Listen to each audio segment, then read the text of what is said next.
Oi, hoje eu quero compartilhar com vocês uma lista de livros que eu acho que são muito subestimados, livros que mereciam muito mais sucesso e muito mais hype e que todo mundo deveria conhecer. Eu fiz aqui uma seleção de alguns livros que eu li ao longo desses anos todos, que não são tão falados assim, livros que não são tão populares, então acalmem os ânimos, porque eu coloquei que essa é uma lista definitiva e tudo mais, mas é uma lista de livros que eu acho que mereciam essa atenção maior, então vocês não vão encontrar livros tão hypados aqui. Eu passei por todos os meus livros lidos no Goodreads, eu fui fazendo essa análise e vendo alguns que, apesar dos anos, eles continuam muito na minha memória, são livros que fizeram parte da minha jornada literária, que me marcaram de alguma forma, que serviram de transição para um tipo de Vitor leitor diferente, né? Então eu quero compartilhar esses títulos com vocês e na esperança de convencer vocês a lerem eles também, porque eles são muito, muito bons. Se não tem algum livro que você gostaria muito nessa lista, pode deixar ele aqui nos comentários, aproveita e já deixa a sua recomendação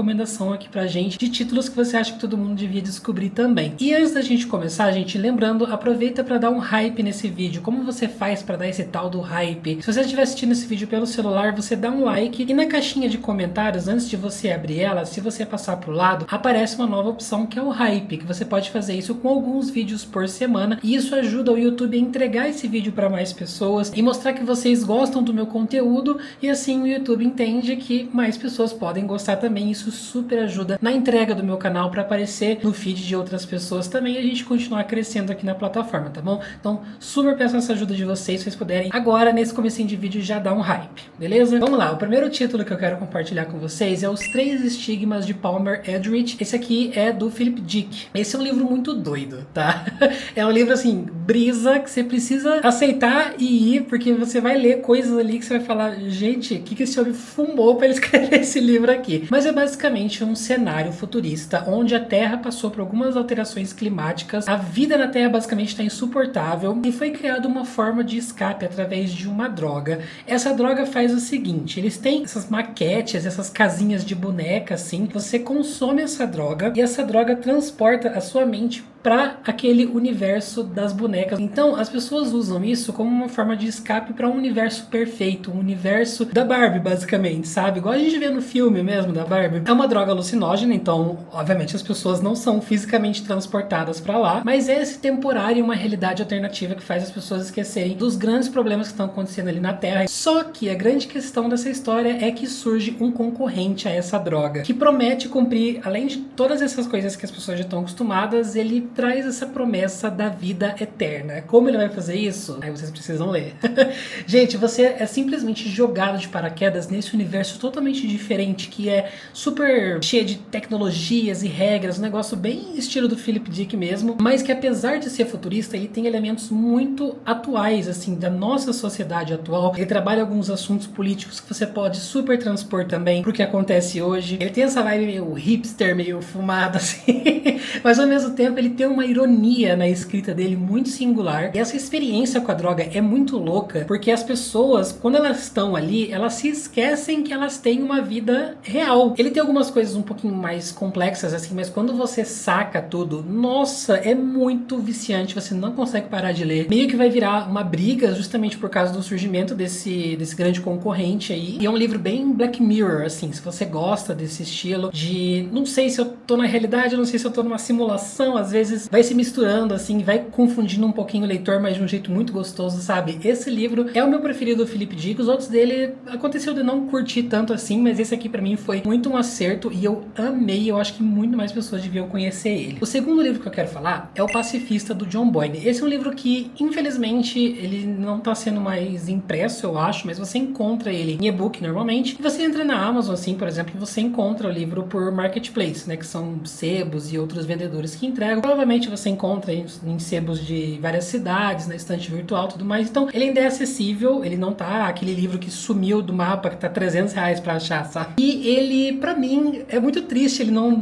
ter tanta disponibilidade assim agora, porque ele é o meu favorito do John Boyne, ele é muito bom. Ele é sobre um rapaz chamado Tristan, e ele passou por um período de guerra, ele tá muito traumatizado por todo esse período, ele escreveu algumas cartas, algumas coisas que ele precisa tirar esse peso da consciência dele, de toda essa tristeza que ele passou durante esse período, período, então ele vai contar basicamente essa história pra gente, né, como leitor. Então ele vai voltar ali e trazer todos esses detalhes sombrios da guerra, e quando ele tava ali nesse período, ele acabou conhecendo um outro rapaz chamado Will, que tem esse laço com ele desde da parte do treinamento até as trincheiras lá na França, se eu não me engano, e toda essa experiência deixou ele marcado não só justamente pelos horrores de guerra, mas porque ele vai acabar desenvolvendo alguns sentimentos ali pelo Will, que a gente vai ver que às vezes não é muito correspondido, e ele vai ter tipo um processo muito grande de descoberta. Essa relação dos dois é muito complicada, tem muitas nuances, e a gente vai descobrindo todas essas nuances ao longo da leitura, e além de ter alegrias, né, também é uma relação que vai trazer muita dor e muito desespero. O protagonista, ele é uma pessoa muito solitária, uma pessoa muito machucada por várias coisas que aconteceram no passado, que a gente vai aprendendo também ao longo da leitura. E ele é um personagem, na verdade, muito misterioso, que te deixa muito curioso pra ir destrinchando e descobrindo mais todas essas coisas que fizeram ele ficar assim. E essa relação dele com o Will é uma coisa muito sutil, que vai acontecendo bem aos poucos ao longo da leitura, e dá muita dó desse personagem, porque ele é muito iludido, tadinho. Então ele tem uma sensibilidade muito grande também quando se trata dessa coisa de relações humanas, e eu me vi muito, inclusive, nesse personagem, principalmente porque trouxe bastante coisas que mexeram ali nas minhas inseguranças. Quando mostra a guerra também é muito bacana, porque é aquela coisa decrépita, é realmente o horror da guerra. O autor consegue passar essa sensação de claustrofobia, de sujeira, de desgraça mesmo, assim, de fundo do poço e tal, e a tensão causada pelo medo, e como a vida, a fragilidade da vida chega a ser palpável. Os dois personagens, na verdade, eles vão se deteriorando muito psicologicamente, então é um livro com um teor um pouquinho mais triste, mas é, nossa, muito incrível. Eu amo. Quanto mais eu falo desse livro, mais eu tenho vontade de reler. Muito bom. Se vocês tiverem a oportunidade de achar esse livro aí num sebo, ou compra o e-book mesmo e já leia, porque é sensacional. E o terceiro livro, então, é A Vida do Livreiro A.J. Fikry. Esse é um livro super fininho, da Gabrielle Zevin, que agora tá muito mais famosa, na verdade, pelo livro Amanhã, Amanhã e Ainda Outro Amanhã, né, que é um livro aí que fez muito sucesso no ano passado, retrasado. Ele também fez bastante sucesso no TikTok, e eu tô muito feliz, na verdade, porque esse livro realmente é muito bom, ele merece todo o sucesso que ele tem. Só que a autora, ela já vem de outros livros muito espetaculares também, que não necessariamente tem o mesmo reconhecimento e a mesma fama, e o A Vida do Livreiro A.J. Fikry é um deles. Esse é sobre um livreiro chamado A.J. Fikry, que ele tá passando por um período muito ruim da vida. Ele se sente muito sozinho, ele sente que a vida dele deu tudo errado, até que um dia ele acorda e tem um pacote na frente da livraria dele. Ele vai ver esse pacote, é uma criança de 3 anos, 4 anos, não lembro agora. Essa criança chama Maia e tem um bilhetinho pedindo pra ele cuidar dessa menina, tá? É basicamente isso. Não vou contar mais nada porque é um livro bem curtinho mesmo. E é justamente desses livros que são pequenos, mas eles conseguem ser muito, muito, muito poderosos, ter mensagens e cargas emocionais muito grandes. Mas ele não só emociona, eu acho que ele traz um reconforto também. É aquela leitura, sabe quando você começa e você já tem imediatamente a sensação de que vai ser algo muito especial? Porque quando você termina, também vem meio que aquela dor física de saudade já dos personagens, de que você quer ficar mais tempo com eles, que você sente que você não ficou tempo suficiente. E no geral é justamente isso. É um livro sobre livros para amantes de livros. E como as palavras podem aproximar as pessoas, seja em qualquer tipo de relação, sabe? De amizade, amorosa, familiar e tudo mais. A evolução dos personagens eu achei fantástica. Tem personagens ali que você não dá muita coisa de início, mas depois você vai se apegando a eles aos poucos. Você termina completamente apaixonado e se surpreendendo ao longo da leitura. É muito bom. Se você gostou de Amanhã, Amanhã e da Outra Manhã, leia esse outro livro dela que é tão bom quanto. Agora a gente vai pro Mitos, que é do Stephen Fry. Stephen Fry é um cara muito famoso. Acho que um dos maiores trabalhos dele é que ele fez a narração do audiobook de Harry Potter, e ele é muito bom nessa questão da atuação também, mas ele também é um excelente escritor. E se eu não me engano, esse Mitos é o primeiro livro de uma série que ele fez aí sobre mitologia. Os outros livros acabaram não vindo pro Brasil, mas eles não são tipo trilogia, assim, você pode ler só um e seguir sua vida, que é inclusive o que eu fiz. E o Mitos, ele vai contar algumas histórias da mitologia grega, e ele vai trazer essas histórias pra gente com o toquinho do autor. Não é necessariamente um reconto. Ele pega o que tá na mitologia e ele destrincha um pouquinho, coloca diálogos, algumas coisas assim, só pra expandir e mostrar pra gente. Só que ele conta de uma forma muito simples, mas ao mesmo tempo com detalhes. Ele tem um negócio da escrita dele que faz a sua imaginação ficar completamente atiçada. Ele dá um toquinho de humor, de ironia também. Ele tem uma voz muito proeminente, sabe? E esse foi o livro que me fez ver a riqueza da mitologia grega, tanto em detalhes, tanto nas histórias e tanto a grande poesia por trás da mitologia, sabe? Você se imagina vendo esses eventos monumentais acontecerem. Enquanto você tá lendo, você tá meio que acompanhando essa grande força da natureza, percebendo que são histórias cheias de tramóias e vingança e traições, né? Todas as coisas que a gente já sabe que existe na mitologia grega, mas é muito interessante ver também a origem de muitas coisas que a gente tem hoje, como fantasia no geral, sabe? Histórias de fantasia, o quanto isso é puxado das mitologias antigas, ou até detalhes da vida que você nunca parou para reparar, como a semântica e como a nossa língua, o português, tem termos que vieram lá de coisas que derivam da mitologia, sabe? É muito louco. E não é chato, gente, ele faz de um jeito muito legal, tipo historinha mesmo, assim, só que ele conta de um jeito muito cativante. E o livro não censura alguns episódios mais tensos ali, alguns episódios mais eróticos também, porque tem bastante disso. Muito bom. Mitos. Falando em mitologia, agora eu vou falar de uma duologia, tá? Vou colocar o primeiro livro aqui, e se eu não me engano, esse livro é baseado na mitologia egípcia, que é a duologia do Lua de Sangue, da N.K. Jemisin. Esse é um dos meus livros favoritos de fantasia da vida. Eu acho que é uma das histórias mais únicas e com uma experiência de leitura muito singular que eu tenho vívido assim na minha mente até hoje, como foi ler esse livro, sabe? E eu acho que é uma fantasia que não se fala o suficiente. Eu acho que mais pessoas deveriam ler, mas vamos por partes. Lua de Sangue tem uma premissa um pouquinho mais complexa, que se passa em uma cidade-estado que é predominada por uma religião que cultua a deusa Hananja, que é a deusa dos sonhos. Então, ali nessa cidade existem templos e sacerdotes e as pessoas vão lá realmente para cultuar, e existe toda uma hierarquia dentro dessa sociedade, desses templos, e dentro disso a gente tem também o grande sistema de magia desse livro, que é o ponto alto dele. Existe um grupo específico de pessoas ali que tem a capacidade de manipular os sonhos. Então, basicamente, eles coletam energia de sonhos de pessoas e eles usam essa energia para várias outras coisas, como, por exemplo, curar pessoas doentes. Se alguém tá com uma ferida, consegue fechar essa ferida usando o poder dos sonhos. É muito louco. Acalmar alguém que tá passando por luto, alguma tribulação, ou até usar essa energia para matar pessoas. Aí entra toda uma divisão desse pessoal, que são os ceifadores. Eles são justamente,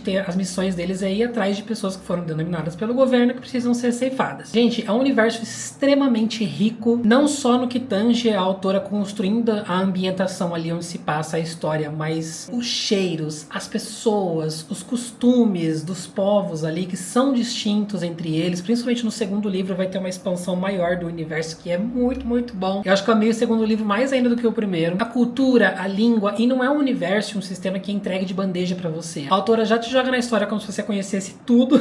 Então pode ter um começo um pouquinho difícil de entrar ali, de você se situar, de entender, mas você já sabendo por essas sinopses que eu contei, já ajuda a orientar melhor. Mas fica muito intrigante. Esse sistema dos sonhos é muito diferente, é muito criativo. No segundo livro ela expande um pouquinho mais, a gente entra mais ainda realmente dentro dos sonhos, a gente vê como que é todo esse universo paralelo. É algo que eu saí do primeiro livro com muita vontade de conhecer mais, e ela entregou tudo no segundo volume. Então é uma duologia também muito satisfatória, e tem todo um debate moral e político. Inclusive essas pessoas que trabalham para o governo, os ceifadores e tudo mais, tem um personagem ali específico que vai ter altas questões relacionadas a isso, que eles são treinados a crer que eles estão purificando pessoas que foram corrompidas, então por isso que eles precisam ceifar a vida dessas pessoas. E esse protagonista, ele vai acabar descobrindo que existe muita sujeira ali no meio do que ele acreditava ser santificado e puro, toda essa coisa da religião também, né? E daí o livro vai debandar justamente para várias tramóias e teorias de conspiração dentro desse governo. É muito, muito bom.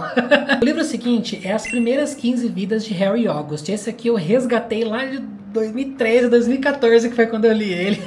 Mas esse livro, ele inclusive apareceu de novo porque a editora Record produziu um audiobook dele pra Audible. Então, do nada, assim, simplesmente surgiu, né? E eu fiquei muito feliz porque é uma história que eu sou super fã. E vai contar a história desse rapaz, o Harry August, que acontece? Quando ele morre, ele renasce com todas as lembranças da vida antiga. Então, ele basicamente já nasce super inteligente, com o conhecimento de uma vida inteira. Só que ele é um bebê, uma criança criança, por exemplo, né? Então ele vive, morre e volta, vive, morre e volta, vai lá. Só que um dia, ele tá no seu leito de morte, aparece uma menina de 7 anos e ela fala a seguinte frase, que eu anotei aqui. Quase perdi você, Dr. August. Eu preciso enviar uma mensagem de volta no tempo. O mundo está acabando, como sempre, mas o fim está chegando cada vez mais rápido. Então, agora é com você. Ele vai começar uma corrida e dentro dessa coisa de morrendo e revivendo contra o fim do mundo. E você vai entender melhor ao longo da leitura o que exatamente significa essa coisa de fim do mundo. Ele vai encontrar um grupo de pessoas ali também que vai fazer parte da jornada dele. E é desesperador. É aquele livro que você lê faltando ar, assim, que você engole, que você precisa saber o que vai acontecer. A gente acompanha essas 15 vidas, mas você tem a sensação de que você queria acompanhar ainda mais. E essa beleza dessa coisa das vidas repetidas do Harry August é justamente permite a gente explorar quantas direções diferentes ele pode tomar ali na vida dele e, ao mesmo tempo, as rugas que isso pode ir criando no tempo, né? E ele nunca faz a mesma coisa de uma vida na outra. E ele sempre vai te surpreender. Isso que é muito legal. A forma de lidar com o mundo é diferente. E ele vai sempre aprendendo mais coisas. Então, a primeira metade do livro é justamente até um pouquinho mais lenta, porque a gente vai ver as ramificações desse tipo de vida, até que na segunda parte já vai ter mais essa guinada da gente ver do mundo acabando e toda a treta ali. E vai virar meio que uma espécie de thriller com espionagem, com essa coisa de multivida. Tem um certo elemento de caça, tipo de personagens meio gato e rato, que vão se perseguindo ali ao longo dos anos, ao longo das vidas. Um livro extremamente viciante. O livro seguinte é um livro que, quando ele saiu, algumas pessoas falaram bastante dele, mas ele morreu muito rápido. Inclusive, a autora publicou um outro livro nesse mesmo universo, que acabou não saindo aqui. Eu não sei se, no final das contas, acabou não fazendo muito sucesso mesmo, mas é o Órbita de Inverno. Esse é um livro que mistura muitas coisas legais. Ele mistura ficção científica com política, com suspense policial e investigação e romance. Mas basicamente aqui é um universo de realeza, assim, a gente tem esse príncipe Kien, que ele tá sendo intimado, meio que forçado ali a se casar com outro príncipe, justamente para fazer uma união política. Esse outro príncipe, ele já foi casado e o cônjuge dele morreu. Então eles estão tentando fazer essa união também para impedir algumas rebeliões, um monte de treta ali que pode acontecer e que esse casamento seria muito benéfico. Então, um deles ali, que é o Kien, ele não quer se casar, e o outro que é, deixa eu ver minha colinha aqui, ó, o Jainan. Ele não quer um novo marido, porque ele já era casado, morreu, enfim. E eles vão ter que passar pelas intrigas da corte, eles vão ter que, tipo, convencer os jornais, os tabloides de que eles são um casal muito feliz. Então tem um pouquinho dessa coisa dos bastidores, a gente vendo do que realmente está acontecendo versus o que está sendo mostrado pro mundo, pro público. E eles vão partir basicamente nessa jornada, assim, que é, em vezes, muito épica, para salvar esse império. E você é introduzido, assim, num universo muito rico, com tratados e nome de planetas, reinos e costumes do povo também, não só de um povo, mas de vários. Mas eu acho que o que realmente brilhou e me sugou pra história foram justamente esses personagens e a dinâmica entre eles e a tensão, às vezes, entre eles também é sensacional. Eles têm personalidades muito distintas e, às vezes, até opostas, o que vai gerando essa tensão, né? Ele trabalha bastante justamente essa coisa que eu amei, gente. Eu fiquei apaixonado, foi muito gostoso ler sobre isso, que é esse dia a dia dentro da realeza, mas tipo, cuidando de coisas do governo e cumprindo deveres de coisas que os príncipes devem fazer ali na corte. É quase como um The Crown sci-fi, tá? E daí a gente entra nessa coisa do sci-fi também, de toda a parte de mistério, de thriller. Ele tem uma investigação que vai rolar ali de assassinato, misturado com algumas tramas políticas que podem, de vez em quando, até serem um pouquinho mais complexas. Então foi um livro que não foi muito mamão com açúcar, assim. Ele tem uma substância muito legal. E por fim ele tem esse elemento do romance que é delicioso, porque a gente vai vendo aos poucos que os dois personagens estão interessados entre si, mas existe todo o desconforto da situação. Um acha que o outro não quer, e esse aqui também acha que esse aqui não quer. Só que os dois querem.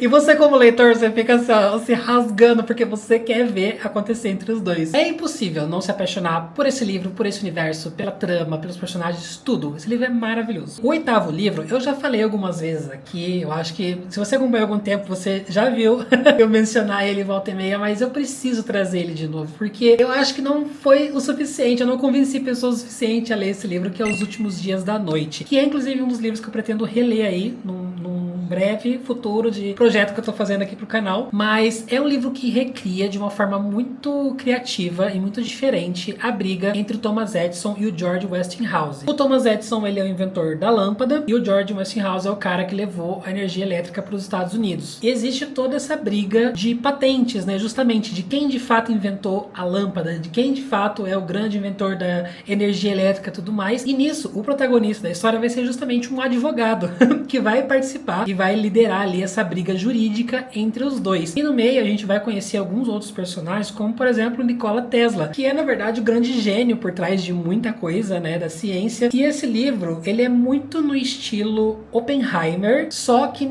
menos maçante.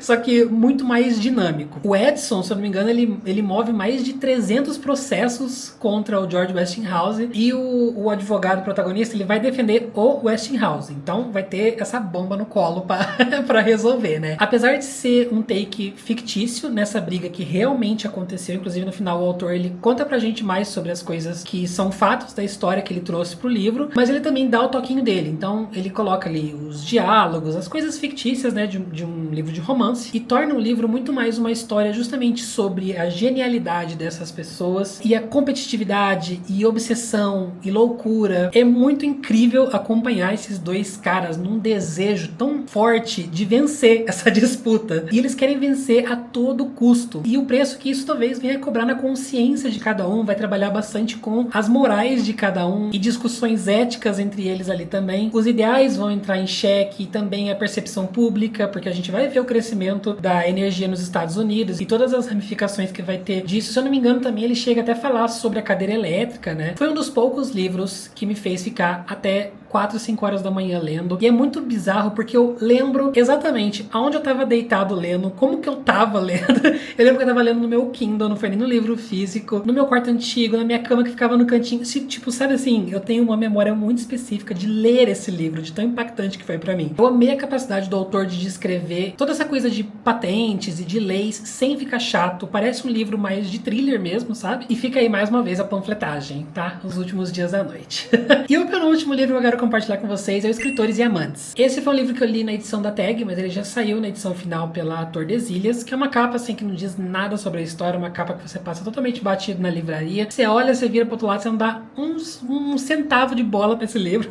E ele é um livro muito bom. Vai contar a história da Casey, e a Casey tá passando por um período muito ruim da vida dela também. Ela acabou de perder a mãe, ela tá com muitas dívidas que ela não faz ideia como ela vai pagar, e ela tá trabalhando como garçonete. Durante tudo isso, ela também tá tentando escrever. Tá, se eu não me engano, há 6 anos ali trabalhando num romance e querendo futuramente ganhar vida como escritora, né? Só que assim, trabalhando como garçonete, ela acaba conhecendo o Oscar, que é já um autor muito famoso. Ele já é um pouco mais velho do que ela, ele tem 40 e poucos anos, e ele já tem 2 filhos. Conversa vai, conversa vem, ela acaba gostando dele e eles começam a se relacionar, começam a sair e se envolver. Beleza. Só que daí, ela conhece um outro rapaz também em um dos eventos literários que ela vai, e ela também gosta desse rapaz. E eles também começam a se envolver. Ninguém tá namorando ali oficialmente, então ela tecnicamente vai sair ao mesmo tempo com 2 rapazes casualmente. E daí a gente vai ver o que vai rolar a partir daí.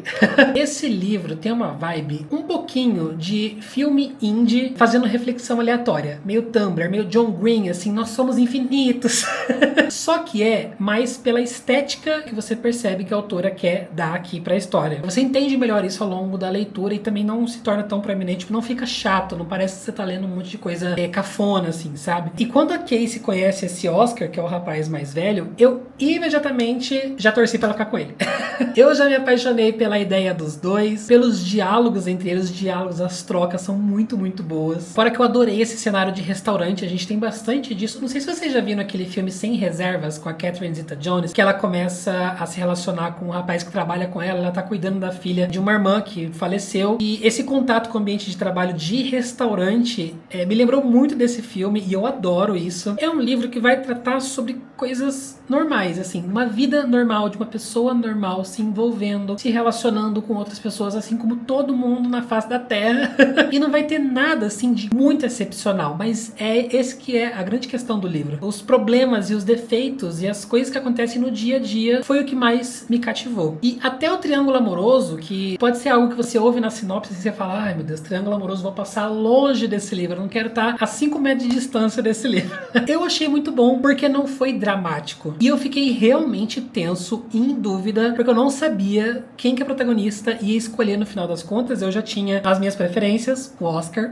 E eu gostei também que, na verdade, os dois pares românticos, eles são bem diferentes um do outro. Foi, no final das contas, uma história muito fresca, assim, muito revigorante, uma coisa diferente, que eu precisava, assim, na época, e até hoje eu tenho muito carinho por esse livro. E pra gente encerrar, esse aqui, na verdade, talvez seja o mais conhecido dessa lista, mas muito se fala dos outros livros desse autor, e não tanto desse em específico, que foi o primeiro que eu li dele, e eu acho que, no final das contas, é até um dos meus favoritos, que é O Fim da Eternidade, do Isaac Asimov. Esse é um livro único. A gente fala bastante, na verdade, sobre Fundação e sobre a série dos robôs, né, do Cavernas de Aço, que também são incríveis. Só que O Fim da Eternidade, ele vai mexer, mais uma vez, dois livros com esse mesmo tema aqui nesse vídeo, né, que é Viagem no Tempo, que eu amo, sou apaixonado. Coloca no livro que eu já dou 5 estrelas.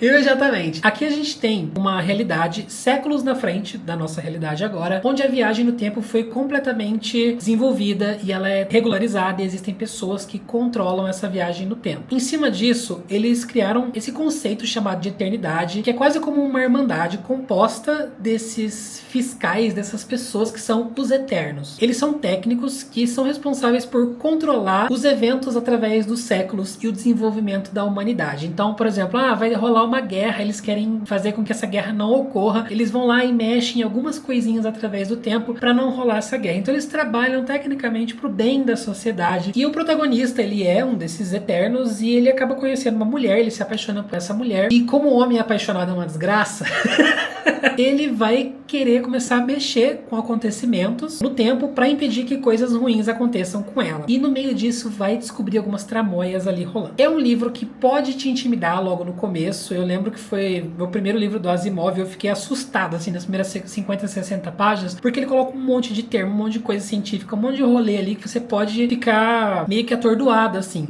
Só que, gente, vai na fé. Segura um pouquinho essas 60 páginas, porque o livro vem muito aí depois disso. É muito interessante você ver dentro desse conceito como as pessoas são marionetes, né? Que esses eternos que vão decidir o que é bom para as pessoas, baseado nos seus próprios caprichos. E daí, dentro desses conceitos, a gente começa a trazer várias críticas que o Asimov vai fazer, várias questões que a gente pode debater, que são super atuais, coisas da nossa sociedade. E também acompanhar esse desenvolvimento de como a vida dessas pessoas, no final das contas, é uma mentira, porque é muito legal que ele faz que, às vezes, as pessoas, elas estão de um jeito e no outro dia elas estão de outro, porque foi mudado algum acontecimento na história, só que elas não sabem que isso foi mudado. Então o livro vai trazer várias mensagens de discussões sobre a interferência do ser humano na Terra e a lenta extinção da nossa liberdade. E você pode destrinchar e analisar e conversar sobre esse livro assim por horas. É um ótimo livro, inclusive, para tipo Clube do Livro, por exemplo. Mas não só isso, em certo momento ele tem várias cenas e várias partes do livro que são puramente policial e thriller e fuga, e vai viajando através dos anos para tentar fugir de certa pessoa, correndo pra cima e pra baixo, se escondendo.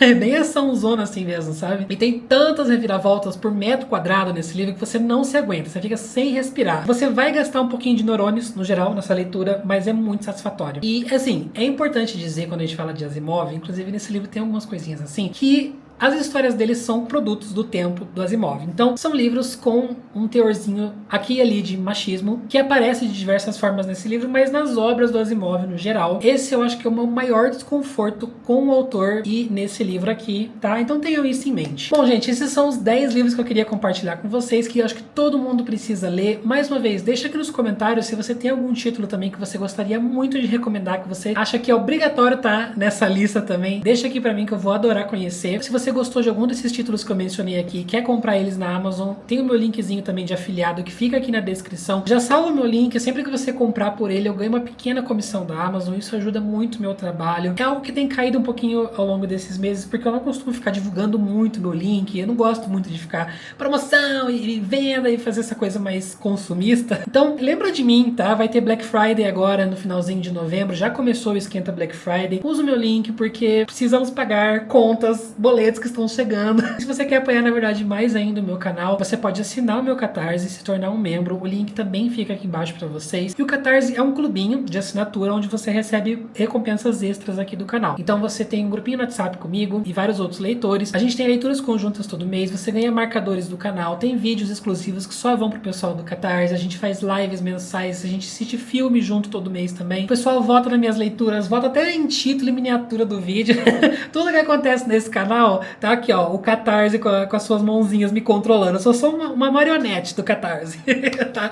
Então é uma forma de estar mais próximo de mim, da gente se juntar também. Se você quer ter amigos leitores, quer ter pessoas com quem conversar, né, sobre os livros, fica o convite para vir fazer parte do meu clube de assinatura. Mais uma vez, tá aqui embaixo. Isso super ajuda o meu trabalho para continuar existindo aqui no YouTube, beleza? Muito obrigado se você assistiu esse vídeo até aqui. A gente se vê no próximo. Grande beijo para vocês e tchau!